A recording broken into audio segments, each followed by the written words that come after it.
Ada satu kenyataan yang harus saya terima dengan sikap tegas bahwa di era sosial media, saya menghadapi musuh yang tidak memiliki wajah, tidak memiliki suara, namun mampu menguasai pikiran jika saya lengah. Kebiasaan membandingkan diri. Ia tidak datang sebagai ancaman yang jelas, melainkan sebagai bisikan halus setiap kali jempol saya menggulir layar. Dalam hitungan detik, saya melihat pencapaian orang lain, keberhasilan mereka, kebahagiaan mereka. Dan tanpa saya sadari, saya mulai meremehkan diri sendiri. Seolah-olah hidup saya adalah grafik terendah di antara deretan grafik yang memanjat tinggi di ponsel saya. Tetapi dalam kesunyian pemikiran saya mulai memahami sesuatu yang diajarkan stoikisme dengan sangat gamblang, bahwa penderitaan yang berasal dari perbandingan bukanlah akibat dari kehidupan orang lain, melainkan dari interpretasi saya sendiri.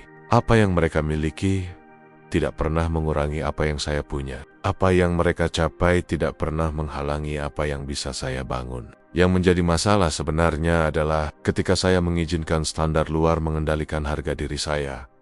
Dalam momen refleksi itu, saya sadar bahwa keberanian mental pada zaman ini bukan hanya soal menghadapi kesulitan fisik atau tantangan besar yang terlihat dramatis. Keberanian mental terbesar adalah berani berhenti membandingkan diri dengan ilusi. Ilusi yang dibentuk oleh potenggen-potenggen kehidupan yang dianggap paling layak ditampilkan. Ilusi yang dibungkus dalam pencahayaan bagus, filter lembet, dan narasi yang sudah disunting. Ketika saya membiarkan diri saya terpancing oleh ilusi itu, saya sedang melukai diri saya dengan tangan saya sendiri. Maka saya memutuskan sesuatu keputusan kecil yang terasa sederhana, namun memiliki kekuatan besar. Saya memilih untuk kembali memfokuskan pandangan saya pada apa yang bisa saya kendalikan. Saya memilih untuk mengukur kemajuan berdasarkan diri saya yang kemarin, bukan orang lain yang saya tidak benar-benar kenal. Saya memilih untuk menegakkan keberanian internal yang tidak memerlukan sorak-sorai, tidak memerlukan pengakuan, dan tidak memerlukan panggung digital. Keberanian yang tenang, keberanian yang tidak terlihat, tetapi keberanian yang membebaskan. Saya menyadari bahwa hidup bukan kompetisi lari cepat yang dilakukan bersama orang-orang asing yang saya lihat di layar. Hidup adalah maraton pribadi, perjalanan panjang yang dipenuhi jeda, aral, dan pencapaian yang hanya bisa dipahami oleh diri saya sendiri. Stoikisme mengajarkan bahwa sumber kekuatan sejati terletak pada kendali diri. Maka saya melatih kendali itu dengan kesabaran, dengan disiplin, dan dengan ketegasan untuk menolak terpancing oleh sorotan palsu dunia maya. Saya perlahan mulai mengubah cara pandang saya dari mengapa hidupku tidak seperti mereka, menjadi apa langkah kecil yang bisa saya lakukan hari ini untuk membuat hidupku lebih baik. Dan tiba-tiba, beban di dada saya terasa lebih ringan, bukan karena dunia berubah, tetapi karena saya mengubah cara saya menatap dunia. Ketika saya berhenti membandingkan, saya akhirnya bisa melihat diri saya dengan lebih jernih. Saya bisa menghargai perjalanan saya, menghormati ritme saya, dan menerima bahwa saya tidak perlu menjadi luar biasa setiap saat. Yang perlu saya lakukan hanyalah terus melangkah dengan keberanian, dengan kejujuran, dan dengan kendali penuh atas apa yang ada dalam jangkauan diri saya. Dan pada akhirnya, saya menemukan satu hal penting. Ketenangan bukan tercipta ketika dunia berhenti menuntut, tetapi ketika saya berhenti membiarkan dunia menentukan nilai diri saya. Dari situlah otot mental saya dibentuk, bukan melalui pujian, bukan melalui perbandingan, tetapi melalui keberanian untuk fokus pada kehidupan saya sendiri, tanpa tergoda untuk melihat ke kanan atau ke kiri. Keberanian seperti inilah yang membuat saya lebih kuat dari dunia di luar sana. Karena saya tidak lagi hidup untuk mengejar bayangan orang lain. Saya hidup untuk membangun diri saya sendiri. Ada satu kenyataan yang semakin sulit saya abaikan. Dunia modern dipenuhi dengan suara informasi, suara komentar, suara opini, suara tuntutan, suara kritik, dan semuanya datang sekaligus. Setiap hari saya memasuki ruang digital yang bising. Bahkan sebelum saya benar-benar membuka mata, notifikasi, headline, pesan, perdebatan, gosip, dan berita berantai berusaha masuk ke kepala saya tanpa permisi. Di tengah kebisingan itu, saya menyadari betapa mudahnya pikiran saya tercabik, tercerai, dan kehilangan arah.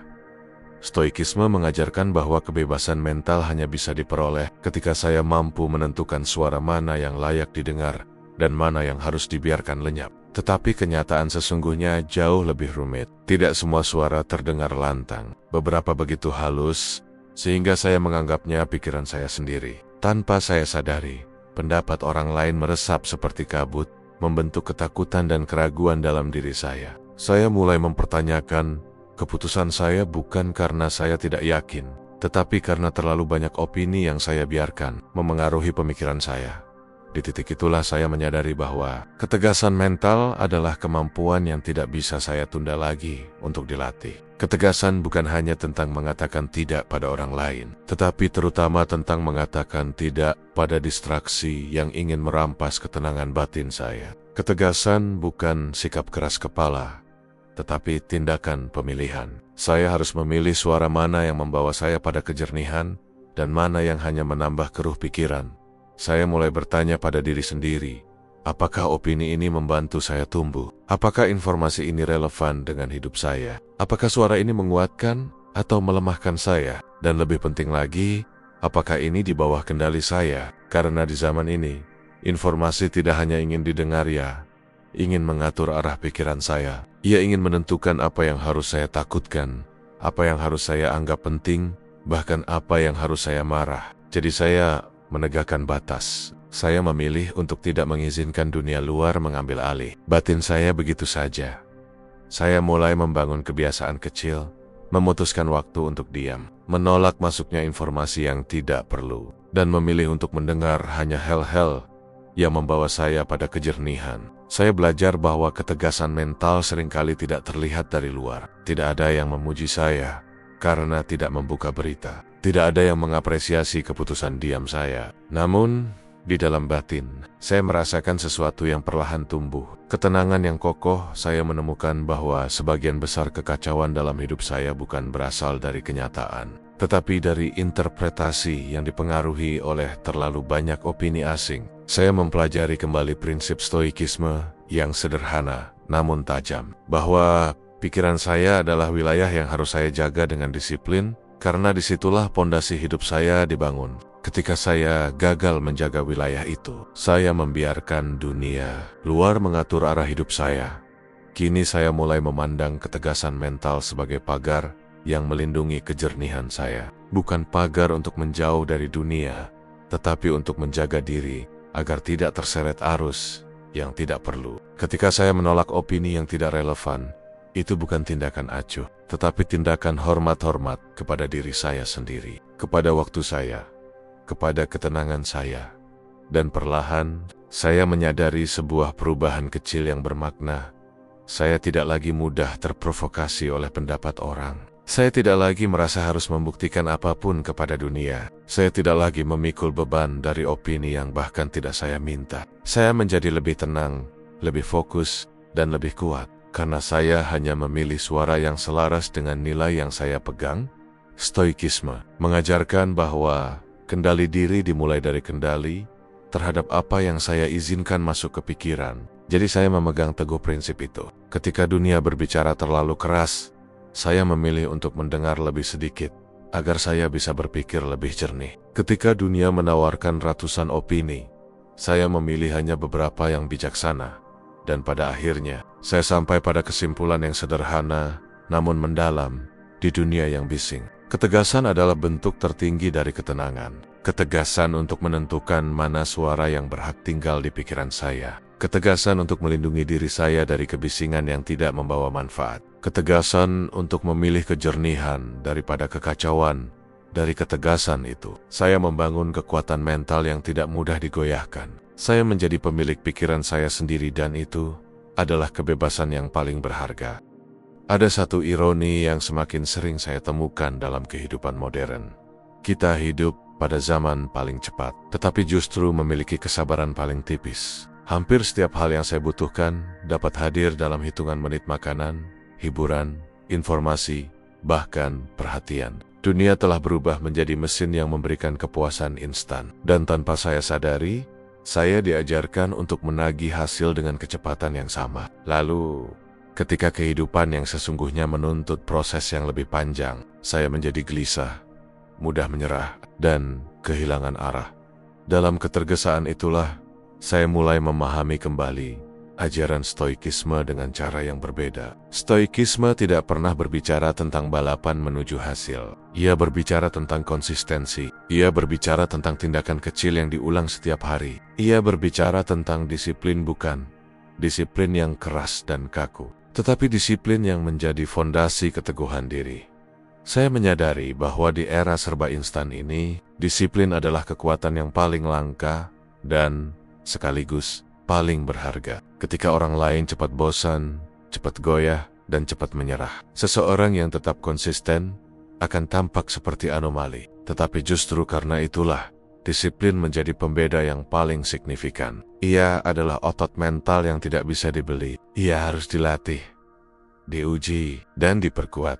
Saya mulai melihat bagaimana godon-godon kecil sehari-hari menggerogoti kemampuan saya untuk bertahan, keinginan untuk menunda pekerjaan, dorongan untuk memilih hiburan daripada kewajiban, kecenderungan mencari kenyamanan daripada pertumbuhan. Semua itu tidak tampak besar, tetapi jika dibiarkan, perlahan merobohkan keteguhan karakter. Stoikisme mengajarkan bahwa saya tidak bisa mengendalikan hasil, tetapi saya bisa mengendalikan tindakan. Maka fokus saya harus diarahkan ke sana pada tindakan yang saya lakukan hari ini. Sekecil apapun itu, di tengah proses itu, saya menemukan kenyataan yang cukup menyakitkan, bahwa alasan saya sering kehilangan arah bukan karena saya tidak mampu, tetapi karena saya terlalu terbiasa ingin cepat. Saya ingin perubahan tanpa disiplin. Saya ingin kemajuan tanpa kesulitan. Saya ingin hasil tanpa proses. Dan saya mulai menerima bahwa keinginan-keinginan seperti itu berasal dari ego yang belum matang, ego yang takut pada ketidaknyamanan.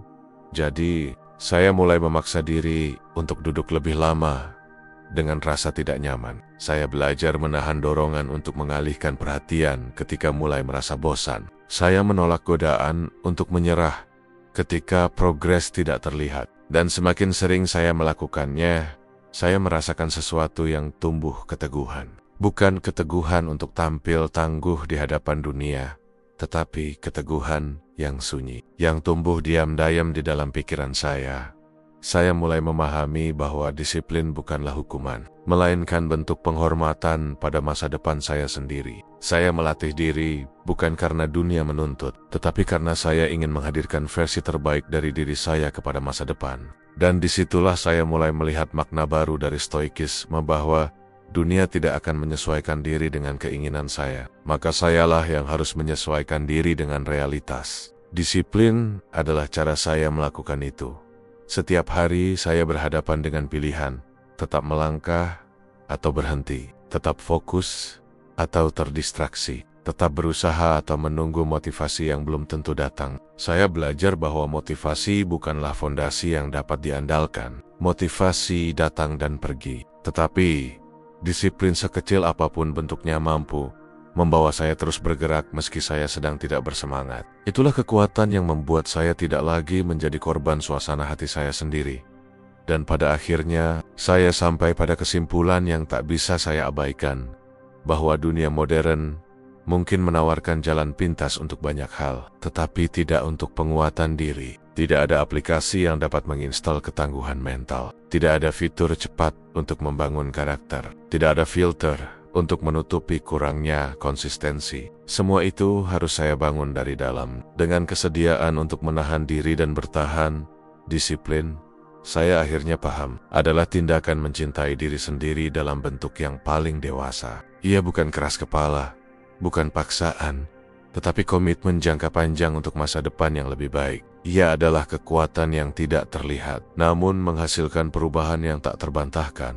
Di tengah dunia yang serba instan ini, saya memilih sesuatu yang lebih lambat, lebih berat, tetapi lebih bermakna, proses. Dan dari proses itu, saya membangun otot mental yang membuat saya tidak hanya bertahan, tetapi bertumbuh. Karena saya tahu apa yang datang cepat tidak bertahan lama, tetapi apa yang saya bangun dengan disiplin akan menjadi kekuatan yang mengiringi saya sampai jauh.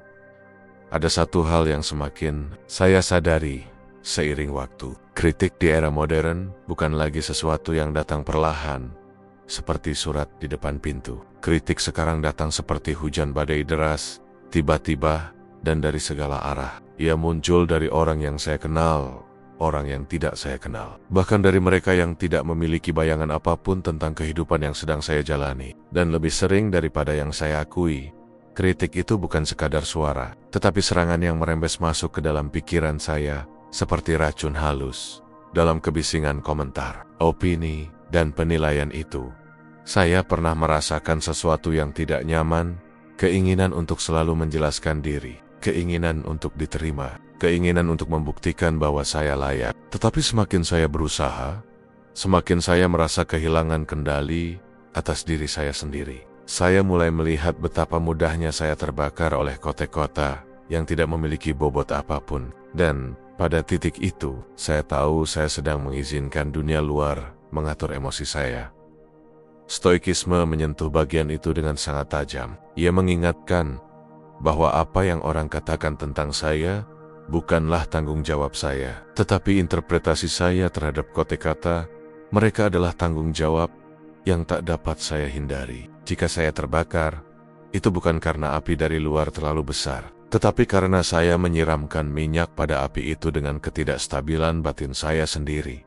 Dalam momen refleksi, saya bertanya pada diri sendiri, mengapa kritik begitu mudah melukai? Dan saya menemukan jawabannya, karena saya belum benar-benar memahami nilai diri saya. Karena saya masih menilai diri berdasarkan apa yang dunia ucapkan. Karena saya belum memiliki keberanian untuk berkata, pendapatmu tidak selalu menjadi kebenaran tentang diriku. Dari kesadaran itu, saya mulai membangun keberanian yang berbeda, keberanian untuk tidak terbakar. Keberanian ini bukan tentang menjadi kebal, bukan pula menjadi dingin. Ini adalah keberanian untuk tetap tenang ketika dunia mencoba mengguncang saya. Ini adalah keberanian untuk memisahkan yang penting dari yang tidak penting. Ini adalah keberanian untuk tidak bereaksi secara otomatis setiap kali seseorang berkata sesuatu yang tidak saya sukai.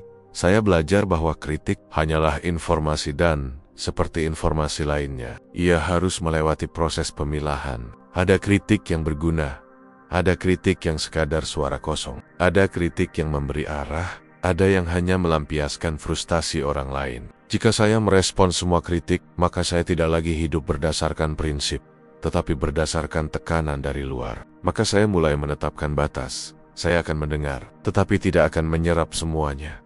Dalam perjalanannya, saya menyadari betapa besar kekuatan dari ketenangan. Ketenangan bukan tanda pasrah. Ia tanda bahwa saya tidak terburu-buru menerjemahkan sesuatu sebagai ancaman. Ketika seseorang menyerang, saya tidak harus melawan. Ketika seseorang menilai, saya tidak harus memperbaiki diri sesuai keinginannya. Ketika seseorang meremehkan, saya tidak harus membuktikan apapun. Saya mulai melihat bahwa reaksi bukanlah kewajiban, melainkan pilihan. Dan justru dalam diam itu, saya menemukan keberanian yang lebih dalam. Keberanian untuk tetap berada di jalur saya sendiri, meski ada suara yang meragukan langkah saya. Keberanian untuk tetap tenang ketika orang lain mengharapkan saya marah. Keberanian untuk tetap teguh ketika orang lain menantikan saya jatuh. Stoikisme mengajarkan bahwa orang lain bebas berbicara, tetapi saya bebas menentukan apa yang pantas saya. Izinkan masuk ke ruang batin saya. Saat saya tidak lagi terbakar oleh kritik sembarangan, saya merasakan sesuatu yang berubah dalam diri saya. Ada ruang kosong yang sebelumnya dipenuhi kecemasan, kini terisi oleh kejernihan. Saya menjadi lebih jujur terhadap diri sendiri. Saya bisa melihat mana kritik yang perlu dipertimbangkan dan mana yang harus dilewatkan tanpa rasa bersalah. Saya berhenti merasa harus menjelaskan diri kepada semua orang. Dan pada akhirnya, saya tidak lagi berjalan dengan rasa takut akan penilaian. Saya mulai memahami bahwa keberanian sejati bukan muncul ketika tidak ada yang menyerang, tetapi ketika serangan datang dan saya tetap teguh. Keberanian muncul ketika saya memilih untuk tidak terbawa arus emosi orang lain. Keberanian muncul ketika saya tahu siapa diri saya dan tidak membutuhkan persetujuan siapapun untuk memvalidasinya. Kini, setiap kali kritik datang, saya tidak melawannya dengan kemarahan. Saya tidak pula menolaknya dengan luka. Saya hanya berdiri diam, melihatnya dengan jarak, dan bertanya, apakah ini milikku atau hanya bawaan orang lain? Jika kritik itu bukan milik saya biarkan ia jatuh dan hilang. Dan dari kemampuan untuk tidak terbakar itulah, saya membangun mental yang lebih kuat, mental yang tidak dikendalikan oleh dunia, tetapi dikendalikan oleh kebijaksanaan saya sendiri. Ada satu tempat yang seharusnya menjadi ruang pertumbuhan, namun justru seringkali menjadi sumber tekanan terbesar, dunia kerja. Tidak peduli di bidang apa saya berada, lingkungan profesional selalu memiliki ritme yang cepat, ekspektasi yang tinggi, dan standar yang terkadang tidak manusiawi. Dalam ruang itu, saya mendapati bahwa bukan kemampuan saya yang paling diuji, tetapi mentalitas saya, ketegasan saya dalam menetapkan batas, dan keberanian saya dalam mempertahankan martabat diri di tengah serangkaian tuntutan, deadline yang bertubi-tubi, dan dinamika pekerjaan yang penuh ketidakpastian. Saya menyadari bahwa tekanan tidak hanya datang dari tugas-tugas yang harus diselesaikan. Tekanan seringkali datang dari interaksi manusia, dari atasan yang tidak pernah puas, rekan kerja yang kompetitif, atau budaya selalu siap yang membuat banyak orang merasa bersalah ketika mencoba beristirahat. Dunia kerja modern mengubah banyak orang menjadi mesin-mesin yang produktif, cepat, dan tidak boleh lelah. Saya pernah mengalami fase di mana batas antara pekerjaan dan kehidupan pribadi mulai kabur. Panggilan kerja di luar jam kantor terasa seperti kewajiban yang harus saya penuhi. Kritik dari atasan terasa seperti penghakiman terhadap nilai diri saya. Dan pujian sesekali membuat saya merasa harus lebih keras lagi. Seolah-olah nilai saya sebagai manusia ditentukan oleh performa saya. Pada masa itu, saya merasa kehilangan sesuatu yang penting. Kendali atas diri saya sendiri. Stoikisme menyentuh bagian ini dengan cara yang sangat jelas. Ia mengajarkan bahwa kendali diri bukan berarti menjauh dari dunia, tetapi menentukan di mana saya berdiri dalam dunia itu. Dan dari sana, saya mulai memahami bahwa di lingkungan kerja, ketegasan adalah bentuk perlindungan mental yang paling mendasar. Ketegasan bukan sikap memberontak, bukan pula ketidakpatuhan. Ketegasan adalah kejelasan mengenai batas. Batas waktu, batas energi, dan batas apa yang saya anggap pantas. Saya mulai bertanya pada diri sendiri, apakah saya bekerja karena nilai atau karena tekanan? Apakah saya menyenangkan orang lain atau menghormati diri sendiri? Apakah saya menjaga performa atau mengorbankan kesehatan batin saya? Pertanyaan-pertanyaan itu membawa saya pada satu kesadaran. Saya tidak bisa mengubah cara dunia kerja beroperasi, tetapi saya bisa mengubah cara saya menempatkan diri dalam sistem itu. Saya bisa memilih untuk tidak mengambil alih masalah yang bukan milik saya. Saya bisa memilih untuk tidak menyalahkan diri sendiri ketika seseorang tidak puas. Saya bisa memilih untuk mengatakan cukup ketika batas kewajaran telah terlampaui. Dan ketegasan itu, meski sederhana, mengubah banyak hal. Ketika saya berani menetapkan batas, saya mulai melihat siapa yang menghormati saya dan siapa yang hanya memanfaatkan kebaikan saya. Ketika saya berani menolak permintaan yang tidak wajar, saya menyadari bahwa dunia tidak runtuh. Dan ketika saya berani menegakkan martabat saya merasakan kembali sesuatu yang hilang, rasa hormat terhadap diri sendiri. Stoikisme mengajarkan bahwa penghormatan diri tidak datang dari ucapan orang lain, tetapi dari tindakan saya sendiri yang konsisten dengan nilai-nilai saya. Jadi, saya mulai mempraktikannya. Saya belajar untuk menyelesaikan tugas dengan sepenuh hati, tetapi tidak membiarkan pekerjaan mendefinisikan nilai hidup saya. Saya belajar menerima kritik tanpa merasa hancur, dan menerima pujian tanpa merasa tergantung padanya. Saya belajar menghadapi tekanan tanpa harus kehilangan ketenangan. Perlahan, saya menemukan bahwa ketegasan bukan membuat saya keras, tetapi membuat saya jelas. Saya tidak lagi bekerja untuk membuktikan diri, tetapi untuk menjalankan tanggung jawab. Saya tidak lagi merasa harus selalu ada, tetapi hadir ketika banner-banner diperlukan. Saya tidak lagi merasa harus menyenangkan semua orang, tetapi memilih untuk tetap profesional tanpa kehilangan kemanusiaan. Dalam perjalanan ini, saya memahami sesuatu yang sangat penting. Harga diri bukan sesuatu yang diberikan oleh lingkungan kerja. Harga diri adalah sesuatu yang saya jaga sendiri melalui batas yang saya tetapkan. Dan batas itu bukan dinding yang memisahkan saya dari dunia kerja, tetapi pagar yang melindungi diri saya dari kelelahan, manipulasi, dan kehilangan arah. Kini, Ketika tekanan datang, saya tidak lagi berusaha menjadi orang yang paling kuat atau paling sempurna. Saya memilih menjadi orang yang paling teguh. Karena saya tahu, ketegasan bukan bentuk perlawanan terhadap orang lain, tetapi bentuk perlawanan terhadap kekacauan yang ingin masuk ke dalam kehidupan saya. Dan dari ketegasan itulah, saya mulai membangun ketenangan baru, ketenangan yang tidak bisa diambil oleh siapapun. Ketenangan yang lahir dari keberanian untuk menjaga diri, bahkan ketika dunia menuntut saya untuk terus memberi tanpa henti. Ketenangan yang membuat saya tetap menjadi manusia, bukan mesin. Ketenangan yang membuat saya tetap waras, tetap kuat, dan tetap utuh. Ada satu hal yang semakin sering saya lihat dalam kehidupan modern.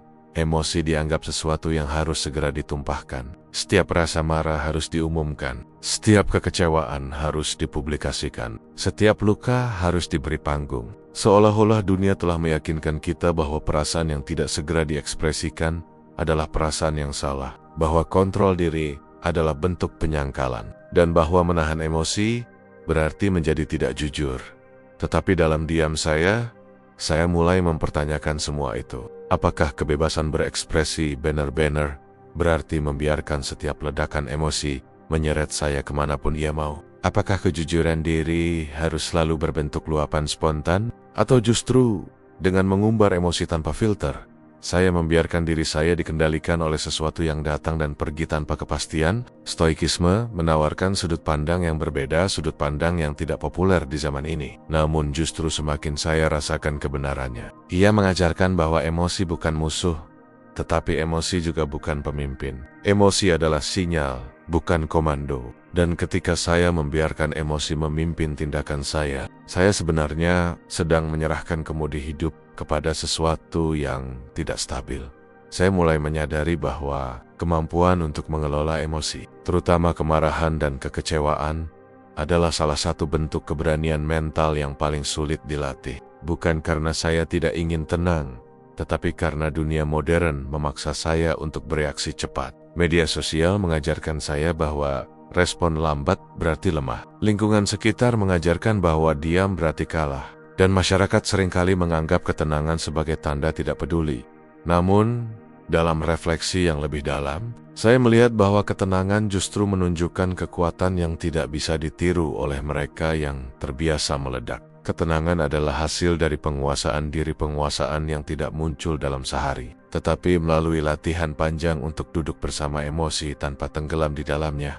Saya mulai melatih diri untuk mengamati, bukan terbawa. Ketika marah, saya tidak langsung membalas. Ketika kacua, saya tidak langsung mengumbar. Ketika tersinggung, saya tidak langsung membuktikan. Saya mulai mengambil jarak satu langkah dari emosi saya, agar saya bisa melihatnya dengan lebih jernih. Dan di balik jarak itu, saya menemukan sesuatu yang tidak saya temukan ketika saya menuruti dorongan spontan. Kebijaksanaan bukan berarti saya menjadi dingin atau tidak merasakan apa-apa. Justru sebaliknya, saya mulai benar-benar merasakan tanpa harus bereaksi secara impulsif. Saya memberi ruang pada emosi untuk hadir, tetapi tidak memberi izin kepada emosi untuk menguasai saya. Stoikisme mengajarkan bahwa kendali diri adalah bentuk tertinggi dari kebebasan. Dan saya mulai merasakan itu ketika saya mampu mengatur reaksi saya. Saya tidak lagi menjadi korban keadaan dalam proses ini. Saya mulai memahami sesuatu yang penting. Banyak konflik dalam hidup terjadi bukan karena masalahnya terlalu sulit, tetapi karena reaksi kita terlalu cepat. Banyak hubungan rusak bukan karena peristiwa besarnya, tetapi karena kata-kata yang diucapkan dalam emosi yang belum selesai dipahami. Dan banyak keputusan buruk terjadi bukan karena kurangnya pilihan, tetapi karena pikiran saya belum sempat mengejar emosi saya.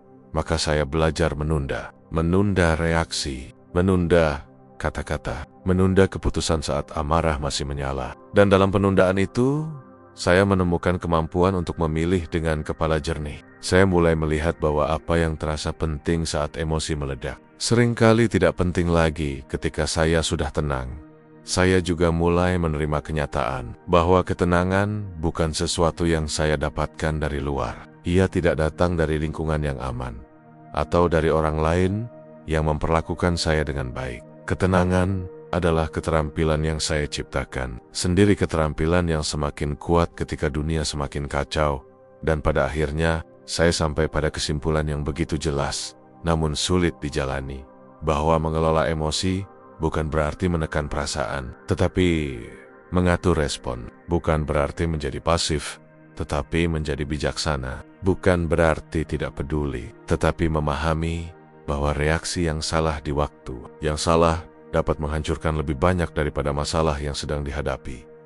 Kini, saya memilih untuk membangun ketenangan bukan sebagai tameng, tetapi sebagai karakter. Saya memilih untuk merespon, bukan bereaksi. Saya memilih untuk berpikir panjang sebelum berbicara pendek. Karena saya tahu, dunia bisa bising, situasi bisa kacau, orang bisa memancing, tetapi kendali atas diri saya itu harus tetap milik saya. Dan dari kemampuan mengelola emosi itu, saya menemukan kekuatan yang paling dewasa. Kekuatan untuk tetap memilih siapa saya, bahkan ketika dunia memaksa saya menjadi seseorang yang berbeda.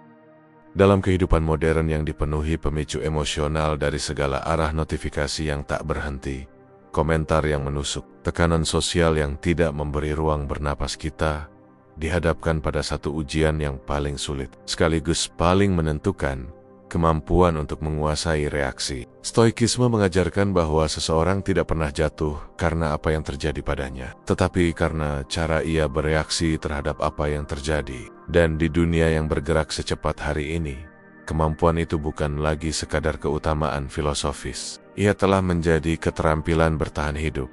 Kita hidup dalam zaman di mana setiap orang bisa memprovokasi siapapun dalam hitungan detik. Sekali tekan tombol, seseorang dapat mengirim kata-kata yang mampu menguras tenaga emosional. Ia mestinya digunakan untuk hal-hal produktif. Kita melihat bagaimana perdebatan kecil berubah menjadi kemarahan besar hanya karena salah tafsir teks. Kita menyaksikan bagaimana orang-orang merasa wajib membalas setiap komentar. Seakan diam berarti kalah, atau tidak bereaksi berarti tidak memiliki suara. Pada kemampuan untuk tidak bereaksi secara impulsif adalah wujud tertinggi dari kekuatan diri. Ketegasan mental adalah kemampuan untuk berhenti sejenak ketika dorongan untuk bereaksi begitu kuat. Sebuah jeda kecil yang seringkali mengubah arah seluruh hidup seseorang. Jeda yang hanya dapat dimiliki oleh orang yang memilih untuk memerintah pikirannya, bukan tunduk padanya. Dalam jeda itulah kita menemukan ruang untuk bernalar, untuk mempertimbangkan konsekuensi, dan untuk memutuskan apakah hal itu layak menguras energi kita. Karena sebagian besar hal yang memicu reaksi emosional sebenarnya tidak penting, dan yang tidak penting tidak pantas mendapatkan kendali atas diri kita. Ada banyak orang yang terlihat kuat, tetapi mudah tersulut. Mereka naik pitam hanya karena perbedaan pendapat, atau tersinggung hanya karena tidak dianggap. Mereka berada dalam kondisi rapuh yang dibungkus dengan amarah. Namun ada pula orang-orang yang tampak tenang meski berada di tengah badai. Mereka tidak bereaksi pada setiap gangguan, tidak memaksakan pembenaran, dan tidak merasa perlu membalas semua hal yang datang terhadap mereka. Ketegangan mereka tidak mengurangi kekuatan mereka, justru memperbesarnya. Karena ketenangan seperti itulah yang lahir dari keyakinan diri yang matang. Stoikisme tidak pernah meminta kita menjadi robot tanpa perasaan. Ia mengajak kita menjadi manusia yang mampu mengelola dirinya dengan kehormatan. Dunia modern sering memuja respons cepat, tetapi kecepatan tanpa arah hanya menghasilkan kekacauan. Sementara reaksi yang tidak dikendalikan adalah bentuk penyerahan kendali paling fatal. Kita mungkin tidak dapat mengatur apa yang orang lain pikirkan atau lakukan, tetapi kita memiliki kemampuan penuh untuk mengatur diri sendiri. Dan kemampuan itulah yang menentukan apakah kita akan hidup dengan martabat atau terseret oleh keadaan di tengah arus informasi hari ini. Ketegasan mental bukan tentang menjadi dingin. Ia adalah keputusan untuk memilih respons yang selaras dengan nilai, bukan dengan provokasi. Ia adalah bentuk penghormatan pada diri sendiri. Ketika kita menguasai reaksi, kita menguasai arah hidup kita. Dan ketika kita menguasai hidup kita, dunia luar tidak lagi memiliki kuasa untuk menjatuhkan kita dengan mudah. Inilah paradoks yang hanya dipahami oleh mereka yang telah berlatih. Semakin kita tenang, semakin kuat kita. Semakin kita menahan reaksi impulsif, semakin kita membangun fondasi kokoh di dalam diri. Dan pada akhirnya, kemampuan untuk tetap teguh di tengah provokasi itulah kemenangan batin yang tidak dapat dicuri oleh siapapun dalam kehidupan modern yang serba cepat. Identitas seseorang kian mudah terembang-ambing oleh arus tuntutan tren, dan opini publik. Kita seringkali merasa ditarik oleh berbagai arah oleh ekspektasi pekerjaan, tekanan sosial media, dan kebutuhan untuk selalu tampak layak di mata orang lain. Di tengah dinamika yang bising ini, Stoikisme mengingatkan kita pada satu prinsip yang kerap dilupakan. Identitas bukan sesuatu yang ditemukan, melainkan sesuatu yang dibangun secara konsisten, sedikit demi sedikit. Melalui tindakan yang kita ulang setiap hari, kita hidup di era yang memuja hasil instan. Semua ingin cepat, cepat sukses, cepat terkenal, cepat diakui. Namun siapa diri kita tidak pernah lahir dari hasil cepat. Ia lahir dari proses panjang. Disiplin menjadi kompas yang memandu seseorang membentuk dirinya secara sadar, bukan sekadar mengikuti arus. Di zaman ini, disiplin bukan lagi hanya sebuah keutamaan moral, ia adalah benteng mental. Di tengah dunia yang penuh distraksi, disiplin adalah satu-satunya kekuatan yang memulihkan arah ketika pikiran mulai kehilangan fokus. Seringkali kita tidak menyadari bahwa kebiasaan kecil yang kita lakukan, baik atau buruk, secara perlahan membangun karakter kita. Seseorang yang terus menunda bukanlah seseorang yang memiliki masalah teknis waktu. Ia sedang membangun identitas sebagai orang yang tidak menepati janji pada dirinya sendiri. Sebaliknya, seseorang yang memilih untuk bersikap konsisten meski kondisi tidak ideal, sedang memahat dirinya menjadi pribadi yang dapat diandalkan bahkan oleh dirinya sendiri. Dan kepercayaan pada diri sendiri adalah salah satu bentuk kekuatan yang paling sulit dibentuk, tetapi paling besar dampaknya di era modern. Kita juga hidup dalam tekanan komparasi yang tak pernah berhenti. Kita melihat pencapaian orang lain dalam bentuk potongan terbaik hidup mereka, dan merasa diri kita tertinggal. Namun Stoikisme menawarkan sudut pandang yang lebih sehat. Tidak ada identitas yang lahir dari membandingkan diri dengan orang lain. Identitas lahir ketika seseorang memilih jalannya sendiri, menetapkan standarnya sendiri,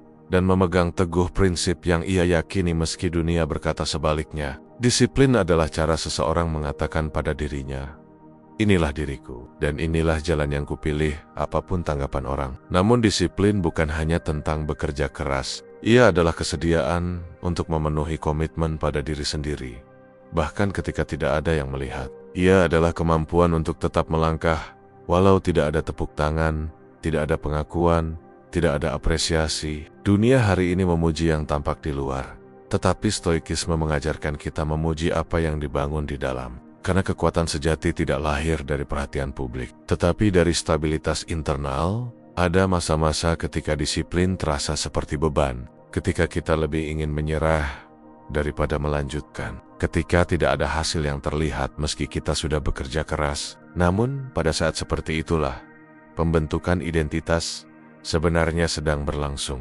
Konsistensi bukan tentang kehebatan hari ini, tetapi tentang ketetapan sikap yang menciptakan kekuatan jangka panjang. Ketika seseorang tetap setia menjalani proses, meski tidak ada yang berubah secara kasat mata, ia sedang menegaskan pada dirinya bahwa ia adalah seseorang yang dapat dipercaya, dan itulah pondasi dari setiap pencapaian besar pada akhirnya. Identitas yang kuat tidak muncul dari kata-kata, deklarasi, atau citra. Identitas lahir dari hal-hal kecil yang kita lakukan setiap hari.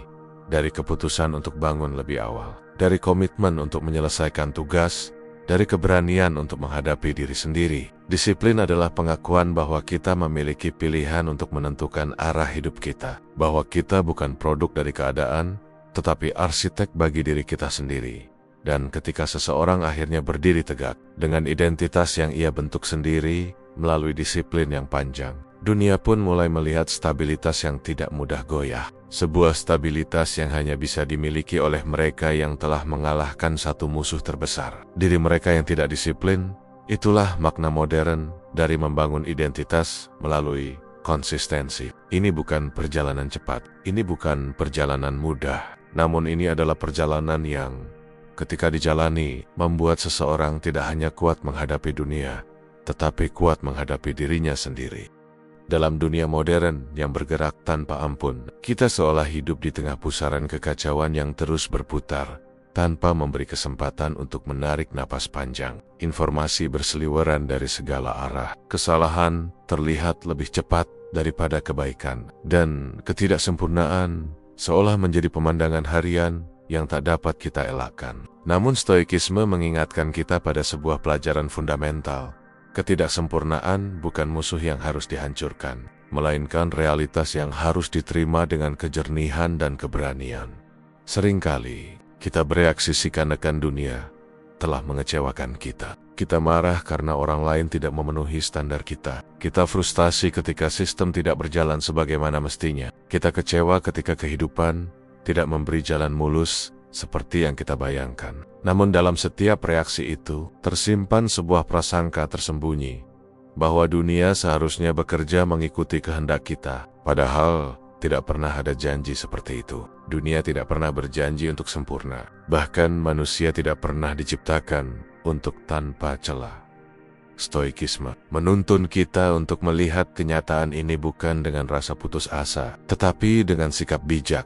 Menerima bahwa hidup memang penuh cacat, bahwa setiap orang membawa kekurangannya, setiap sistem memiliki celahnya, dan setiap jalan yang kita lalui dipenuhi beta-beta kecil yang menghambat langkah. Accepting the imperfect world bukan bentuk menyerah, tetapi bentuk kesiapan mental tertinggi. Karena saat kita menerima bahwa dunia memang kacau, kita berhenti berharap pada hal-hal yang tidak realistis dan mulai fokus pada apa yang bisa kita kendalikan, diri kita sendiri di era modern. Ketidaksempurnaan sering diperlihatkan lebih jelas karena sorotan digital tidak pernah padam. Kesalahan kecil dapat diperbesar oleh opini publik, dan harapan orang terhadap kesempurnaan kian tinggi karena standar palsu yang dibangun di media sosial. Orang-orang tampil seolah hidupnya rapi, pekerjaannya sukses, tubuhnya ideal, emosinya stabil. Padahal yang kita lihat hanyalah permukaan. Stoikisme mengajak kita untuk tidak terjebak ilusi ini. Kita diminta untuk mengakui bahwa hidup siapapun,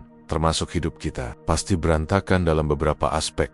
Ketika kita menerima kenyataan itu, lahirlah kedewasaan emosional. Kita berhenti bereaksi berlebihan terhadap hal-hal yang memang wajar terjadi. Kita tidak lagi panik saat rencana gagal, karena kita tahu kegagalan adalah bagian dari perjalanan. Kita tidak lagi terlalu kecewa ketika orang mengingkari janji, karena kita memahami bahwa manusia, betapapun mulianya, tetaplah makhluk dengan keterbatasan. Dan yang terpenting, kita tidak lagi membenci diri sendiri ketika kita berbuat salah, karena kita sadar bahwa kesalahan adalah bukti bahwa kita sedang berproses, bukan bukti bahwa kita gagal sebagai manusia.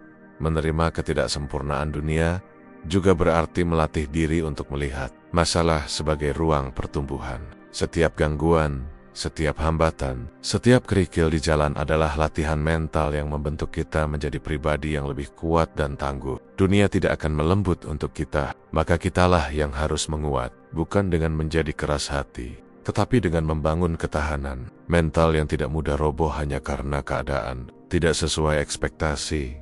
Sikap ini melahirkan ketenangan yang sulit didapatkan oleh mereka yang masih berperang dengan kenyataan. Karena sebenarnya, penderitaan terbesar bukan datang dari apa yang terjadi, tetapi dari keinginan agar apa yang terjadi berbeda dari kenyataan. Ketika kita berhenti menuntut kesempurnaan dari dunia dan dari diri sendiri, saat itulah tekanan perlahan mengendur, pikiran menjadi lebih jernih, langkah lebih ringan, dan hidup lebih dapat diterima apa adanya. Pada akhirnya, menerima ketidaksempurnaan bukanlah bentuk pasrah.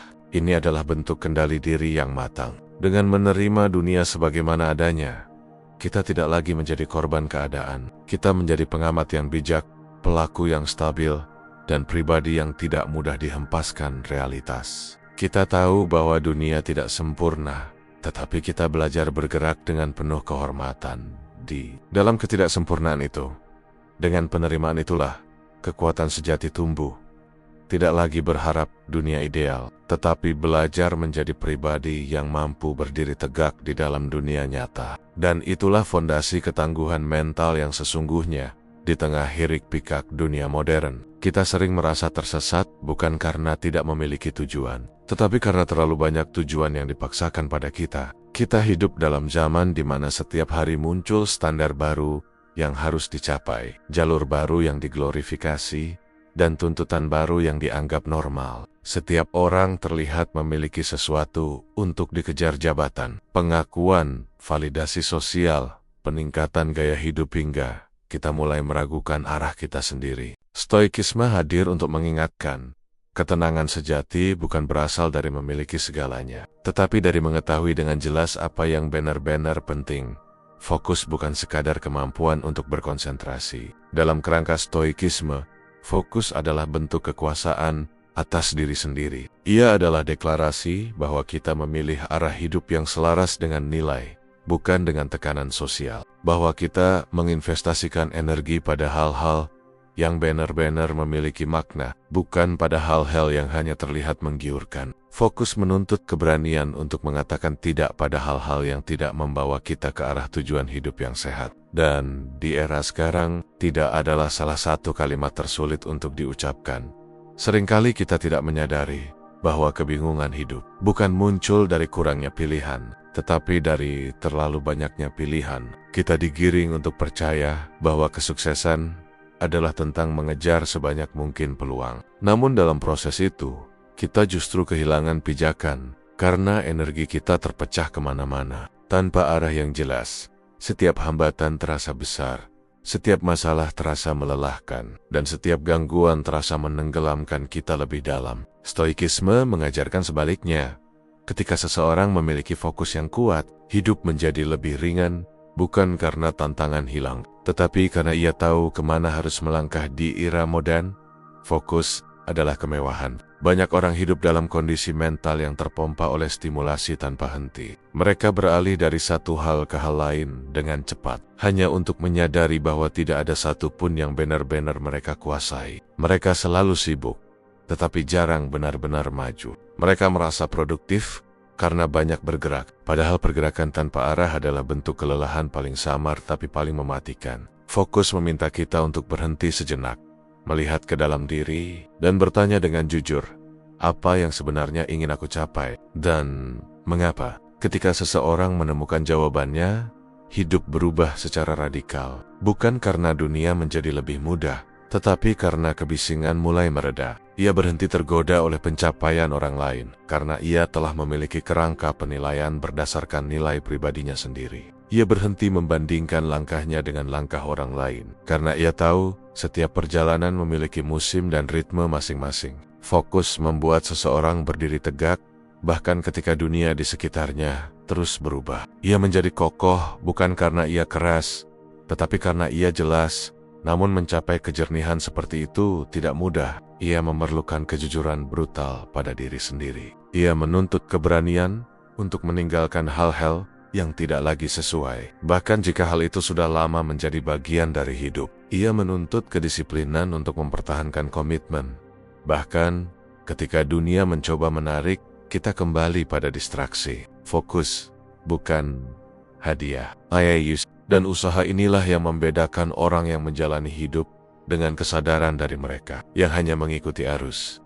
Ada momen ketika kita merasa semuanya bergerak terlalu cepat. Ketika perubahan datang bertubi-tubi, membuat kita meragukan kemampuan kita untuk bertahan. Namun justru pada saat seperti itu, fokus menjadi jangkar batin. Ketika arah kita jelas, kita tidak lagi goyah oleh tekanan eksternal. Kita tidak lagi mudah kehilangan kendali hanya karena dunia menuntut banyak hal. Kita berdiri tegak karena tahu apa yang ingin kita pertahankan. Dan ketenangan itu, ketenangan yang berasal dari kejernihan, adalah bentuk ketangguhan yang tidak dapat dibeli atau dipinjam dari siapapun pada akhirnya. Arah hidup yang jelas adalah bentuk kebebasan. Ia membebaskan kita dari kebisingan yang tidak perlu, dari persaingan yang tidak sehat, dari perasaan harus mengikuti semua tren yang lewat. Ketika seseorang tahu kemana ia ingin pergi, dunia tidak lagi terasa sebagai labirin. Dunia menjadi jalan panjang yang penuh tantangan, ya, tetapi juga penuh makna. Fokus mengubah perjalanan itu dari beban menjadi panggilan.